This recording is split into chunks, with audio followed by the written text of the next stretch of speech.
करो तो कुछ बड़ा करो की तर्ज पर अब भारतीय रेलवे एक बड़े इनिशिएटिव के साथ आगे बढ़ रही है। आप जानते होंगे, रफ्तार अगर धीमी होगी प्रोग्रेस भी धीमी होगी, और ये हर चीज़ में मायने रखती है। देश की प्रगति हो या कोई प्रोजेक्ट पूरा करने की गति हो या फिर ट्रैवल करने का समय ही क्यों ना हो। अब इसी को लेके भारतीय रेलवे ने देश में रेल के सफ़र को फास्ट, आसान और आधुनिक बनाने की दिशा में एक बड़ी पहल शुरू कर दी है। हाई स्पीड बुलेट ट्रेन के बाद अब भारतीय रेलवे स्वदेशी हाइपरलूप पर काम कर रही है। आईआईटी मद्रास के तकनीकी सहयोग के साथ मिलकर रेलवे ये प्रोजेक्ट डेवलप कर रही है। इस पर सरकार की ओर से 8.4 करोड़ रुपए की मदद दी जाएगी।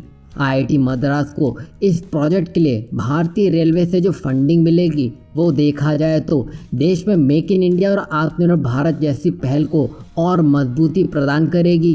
गौर करने वाली बात यह है कि आर्थिक मदद के अलावा भारतीय रेलवे इन्हें परीक्षण सुविधाओं का निर्माण, सुरक्षा नियमों आदि को लेकर भी सहायता करती हुई नजर आएगी। बता दें कि यह एक नए प्रकार की परिवहन तकनीक है और दुनिया भर में कई कंपनियां इस पर काम कर रही हैं, और अमेरिका यह सोचने में लगा था कि भारत को इस तकनीक के लिए अमेरिका से सहयोग की आवश्यकता होगी, जिसके लिए मंत्रालय और अमेरिका स्थित हाइपरलूप 1 के बीच प्रस्तावित परियोजना पर कई दौर की बातचीत भी हो चुकी है, लेकिन उसके कुछ खास नतीजे नहीं निकल कर आए हैं।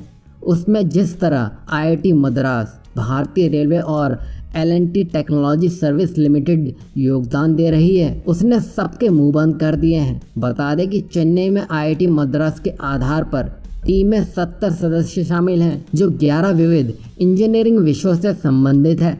बता दें कि आईआईटी मद्रास ने दावा किया है कि टीम आविष्कार द्वारा प्रस्तावित हाइपरलूप मॉडल 1200 किलोमीटर प्रति घंटे से अधिक की शीर्ष गति हासिल कर सकती है। संस्थान ने कहा है कि टीम भारत में हाइपरलूप ट्यूब अनुसंधान का नेतृत्व कर रही है और पहले एक नए और किफ़ायती ट्यूब डिज़ाइन करने का पेटेंट भी करवा चुकी है। यानी कि आईआईटी मद्रास के छात्र देश में नई क्रांति लेकर आने वाले हैं, जिससे अमेरिका की तो हवाइयाँ ही उड़ी हुई हैं। और ये टीम 500 मीटर लंबी हाइपरलूप परीक्षण सुविधा का भी निर्माण कर रही है, जिसके चेन्नई के बाहरी इलाकों में संस्थान ने डिलीवरी परिसर में 2022 के अंत तक पूरा होने की उम्मीद है। और देश की दिग्गज L&T टेक्नोलॉजी सर्विस लिमिटेड यानी कि LTTS परियोजना में शामिल छात्रों को इंजीनियरिंग के कई पहलुओं पर तकनीकी मार्गदर्शन भी देगी। बता दें कि हाइपरलूप ऐसी तकनीक है जिसमें कम दबाव वाली ट्यूब में चुंबकीय क्षेत्र का इस्तेमाल किया जाता है। इसकी मदद से बिना फ्रिक्शन के लोगों को और साथ ही साथ माल को तेज गति से लाया ले जाया जा सकता है। बता दें कि रेलवे मंत्रालय ने कहा है कि भारत के कार्बन न्यूट्रल और कम ऊर्जा खपत के लक्ष्य में इससे मदद मिलेगी। अब इसे कहते हैं सही मायनों में आत्मनिर्भर भारत की तगड़ी शुरुआत।